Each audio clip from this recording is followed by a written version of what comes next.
नमस्कार माझ्या विद्यार्थी मित्रांनो, मी इंजिनियर सचिन पुन्हा एकदा तुमचे स्वागत करतो आपल्या इलेक्ट्रिकल नॉलेज या चॅनलवरती। तर बघा माझ्या विद्यार्थी मित्रांनो, महावितरण म्हणजेच महाराष्ट्र राज्य विद्युत वितरण कंपनी मर्यादित महावितरण भरती तुम्हाला पाहायला मिळाली होती आणि त्या महावितरण भरतीमध्ये एकूण पदे पाहायला मिळत आहे तुम्हाला 5386। सर्वात मोठी भरती तुम्हाला पाहायला मिळत आहे। याआधी 10वीच्या पर्सेंटेजवर निकाल लागायचा, परंतु आता निकाल तुमची सीबीटी परीक्षा म्हणजेच कॉम्प्युटर बेस्ड टेस्ट यावर लागणार आहे आणि हे सर्वांना ठाऊक आहे। सर्व विद्यार्थी म्हणजे इलेक्ट्रिशियन आणि वायरमनचे विद्यार्थी यासाठी एलिजिबल आहेत। सर्व विद्यार्थ्यांनी फॉर्म भरलेला असेल आणि कुठली पोस्ट आहे तर महावितरण विद्युत सहाय्यकची पोस्ट असणार आहे।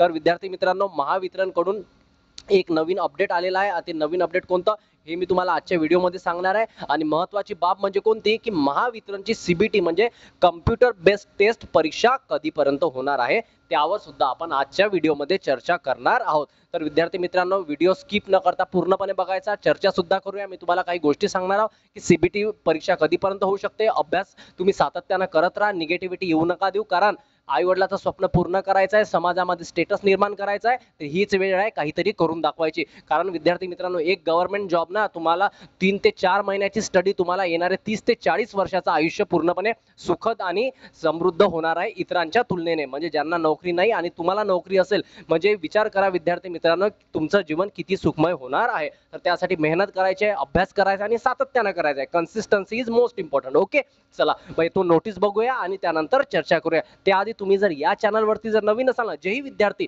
आपल्या चॅनलवरती नवीन असेल ना, तर आता जाऊन चॅनल सबस्क्राईब करून द्या। सबस्क्राईब केल्याच्या नंतर जी बेल आयकॉन असते ना, ज्याला घंटी म्हणतो आपण, त्याला प्रेस करून द्यायची। याच्यामुळे काय होतं ना, येणारे सर्व क्लास लिंक असो, notification, state government job, central government job, याची कुठलीही माहिती ना आपण संपूर्ण माहिती आपण आपल्या चॅनलच्या द्वारे तुम्हाला देण्याचा प्रयत्न करीत असतो। ओके, चला नोटीस बघूया आणि त्यानंतर चर्चा करूया। काय लिहिलं आहे त्या नोटीसमध्ये बघा। बघा माझ्या विद्यार्थी मित्रांनो, इथे तुम्हाला वरती दिसत असेल काय लिहिलेलं आहे। महावितरण महाराष्ट्र राज्य विद्युत वितरण कंपनी मर्यादित एक प्रसिद्धी पत्रक जाहीर झालेला आहे। तर कशासाठी ते प्रसिद्धी पत्रक जाहीर झालेलं आहे तर जाहिरात क्रमांक 5/2023, जाहिरात क्रमांक 6/2023, जाहिरात क्रमांक 7/2023 आणि जाहिरात क्रमांक 8/2023। जेवढी इलेक्ट्रिशियन आणि वायरमनचे विद्यार्थी यांनी सर्वांनी फॉर्म भरलेला असेल, सर्व जणांची तयारी सुरू असेल, तयारी न थांबवता सुरू राहू द्या विद्यार्थी मित्रांनो, कारण आता थोडाफार परीक्षेला विलंब होऊ शकतो। मी त्याची तुम्हाला एक्सपेक्टेड डेट सुद्धा सांगणार आहे, परंतु परीक्षा नक्की होईल आणि तुमची जॉईनिंग सुद्धा लवकरच होणार आहे। तर इथे काय लिहिलेलं आहे बघा। महाराष्ट्र राज्य विद्युत वितरण कंपनीमध्ये सरळ सेवा भरती अंतर्गत खालील नमूद पदे भरण्यासाठी 29/12/2023 रोजी कंपनीच्या संकेतस्थळावर जाहिराती प्रसिद्ध करण्यात आल्या होत्या।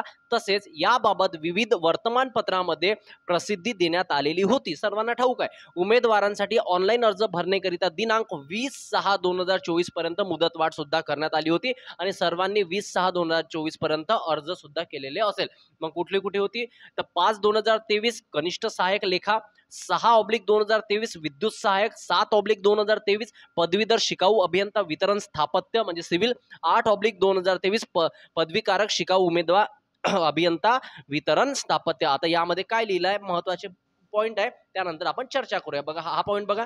दरम्यानच्या काळात शासन निर्णय क्रमांक हा निर्णय क्रमांक दिला आहे। याच्यामध्ये 27/2/2024 नुसार एससीबीसी ला आरक्षण करण्यात आलेले होते। त्या आरक्षण म्हणजेच कोणता वर्ग आहे तो सामाजिक व शैक्षणिक दृष्ट्या मागास वर्ग आहे, त्याला आरक्षण दिले।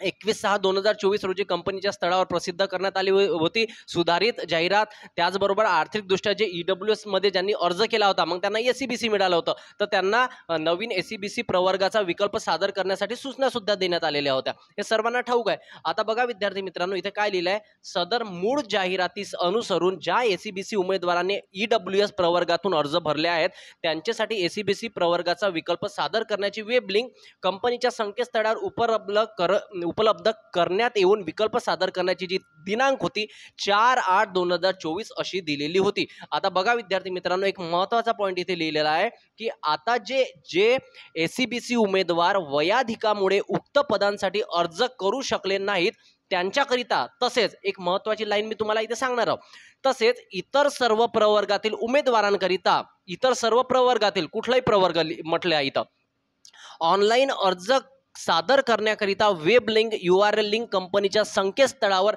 www.mahadiscom.in उपलब्ध करण्यात येत आहे। बघा विद्यार्थी मित्रांनो, इथं काय लिहिलं आहे, जे एससीबीसी उमेदवार वयाधिकामुळे उक्त पदांकरिता अर्ज करू शकले नाहीत त्यांच्याकरिता तसेच म्हणजे आता इतर सर्व प्रवर्ग म्हणजे SC ST OBC विजे NTB NTC NTD बघा विद्यार्थी मित्रांनो, यांना सुद्धा यामध्ये अर्ज करता येणार आहे.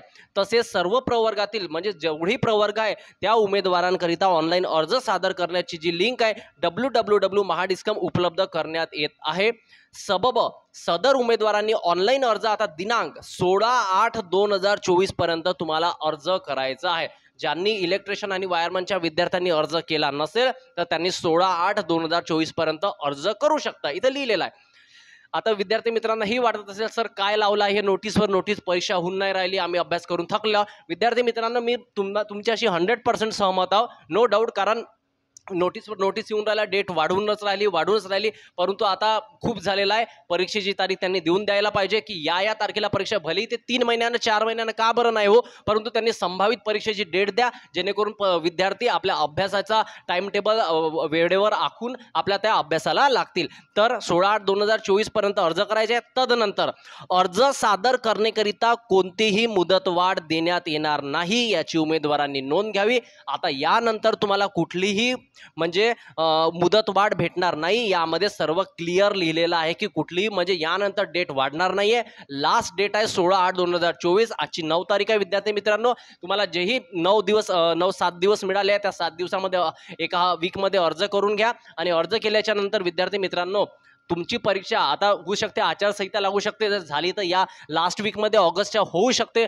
जर झाली तर मग आचारसंहितेच्या नंतरच रिझल्ट, ते इलेक्शनचा रिझल्ट वगैरे लागल्याच्या नंतर मग ते तुमची परीक्षा घेणार. आणि बघा, रिक्रुटमेंट आले आहे महावितरण आणि महाट्रान्सकोमध्ये, महापारेषणमध्ये. महाजनकोची 800 पदांची जाहिरात अजूनही आलेली नाही. त्यावर सुद्धा आपण एक व्हिडिओ स्पेशल घेऊन येणार आहोत. कारण तुम्ही तर वृत्तपत्रामध्ये दिलेलं होतं, परंतु अजूनही जाहिरात तुम्ही केलेली नाही. यावर ट्विटरवर आपण एक कॅम्पेन सुद्धा चालू आहे. तुम्ही जाहिरात तर द्या राजे हो, भले आम्ही अर्ज आरामात करू, त्यानंतर आम्ही परीक्षेची तयारी नंतर करू, परंतु तुम्ही जाहिरात तर द्या, जेणेकरून 800 विद्यार्थ्यांचं सुद्धा त्यामध्ये भलं होणार आहे. ओके, चला. तर ही एक महत्त्वाची बाब होती. त्याच्यानंतर 5वा पॉईंट बघा, उक्त पदाच्या जाहिराती अंतर्गत ज्या उमेदवारांनी अर्ज भरले आहेत त्यांनी पुनश्च अर्ज करण्याची आवश्यकता नाही. आता तुम्ही जर अर्ज केला असेल ना, तुम्हाला भरायची गरज नाही. ओके, त्यानंतर बघा, उक्त संवर्गाच्या मूळ जाहिराती तसेच त्या अनुषंगाने वेळोवेळी प्रसिद्ध केलेल्या शुद्ध पत्रकातील प्रसिद्ध पत्रकातील अटी व शर्तीमध्ये कोणताही बदल केलेला नाही. कोणते तारीख बघा, आजचीच तारीख आहे विद्यार्थी मित्रांनो, 9/8/2024. इथे आजच्या ज्या डेटला हा प्रसिद्ध पत्रक म्हणजे नोटीस आलेला आहे. तर विद्यार्थी मित्रांनो, आता CBT संभावित परीक्षा कधीपर्यंत होऊ शकते तर बघा, ऑगस्टच्या लास्ट वीकमध्ये होणे तर नाही आहे विद्यार्थी मित्रांनो. झाली तर तुमचं खूपच फार मोठं नशीब, आणि जर नाही झाली ना विद्यार्थी मित्रांनो परीक्षा, तर तुमची परीक्षा नोव्हेंबर-डिसेंबर 2025 ला होण्याचे चान्सेस आहे. नोव्हेंबर-डिसेंबर पकडून चला, नाहीतर 2024 ला, नोव्हेंबर-डिसेंबर 2024 ला, नाहीतर जानेवारी 2025 ला तुमची एक्झाम होण्याचे बरेचसे चान्सेस आहे. बराचसा कालावधी तुम्हाला यामध्ये मिळू शकतो. तर नोव्हेंबर-डिसेंबर 2024 पकडून चला, नोव्हेंबर-डिसेंबर 2024. अदरवाईज तुमची परीक्षा 2025 मध्ये जर त्यांनी घेतली तर ते जानेवारी मंथमध्ये होऊ शकते.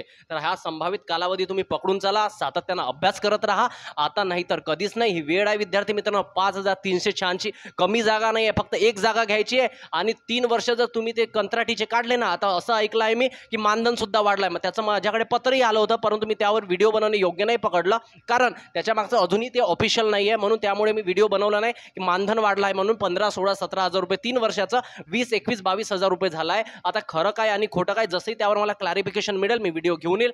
तर असं समजलं आहे की 20, 21 आणि 3 वर्ष 22 हजार रुपये, तर चांगलं मानधन तुम्हाला मिळेल 3 वर्ष. आणि 3 वर्ष जसंही झालं ना विद्यार्थी मित्रांनो, तर मी सांगतो तुम्हाला, महावितरणमध्ये तुम्ही ॲज अ विद्युत सहायक म्हणून जेव्हा काम कराल तर 40K वरतीच तुमची सॅलरी निघणार आहे. म्हणजे येणारे तुमची जी सॅलरी वाढतच जाईल. एक वेळ असेल तुम्ही रिटायरमेंटपर्यंत तुमची 1.5 ते 2 लाखापर्यंत सुद्धा सॅलरी जाऊ शकते, असं माझं पर्सनल व्यक्तित्व आहे याच्या मागे. ओके, चला, तर अभ्यास करत राहा, एक जागा घ्या आणि एक गव्हर्नमेंट जॉब घेऊन आईवडिलाचं स्वप्न पूर्ण करा. ओके, चला, आता भेटूया पुढच्या व्हिडिओमध्ये. आणि आपले 100 क्लासेस सुद्धा झालेले आहे, ते क्लासेस करायचे, क्लासेस करा. बेस्ट क्वालिटीवाले MCQ आपण त्यामध्ये घेतलेले आहे. MCQ एकदम बेस्ट असणार आहे विद्यार्थी मित्रांनो. त्याच्या व्यतिरिक्त तुम्हाला जर वाटत असेल टेस्ट सिरीज सुद्धा आहे, एकदम माफक दरामध्ये ती तुमच्यासाठी असणार आहे. ओके, चला, व्हिडिओ आवडला असेल एक लाईक करून देत जा. राजेव, तुम्ही लाईक नाही करत, चला, दिल से लाईक कर दो यार, एकदा लाईक करून द्या. आणि व्हिडिओला होत असेल तर आपल्या मित्रांना शेअर सुद्धा सुद्धा करा. ओके, चला भेटूया आता पुढच्या व्हिडिओमध्ये. तोपर्यंत बाय.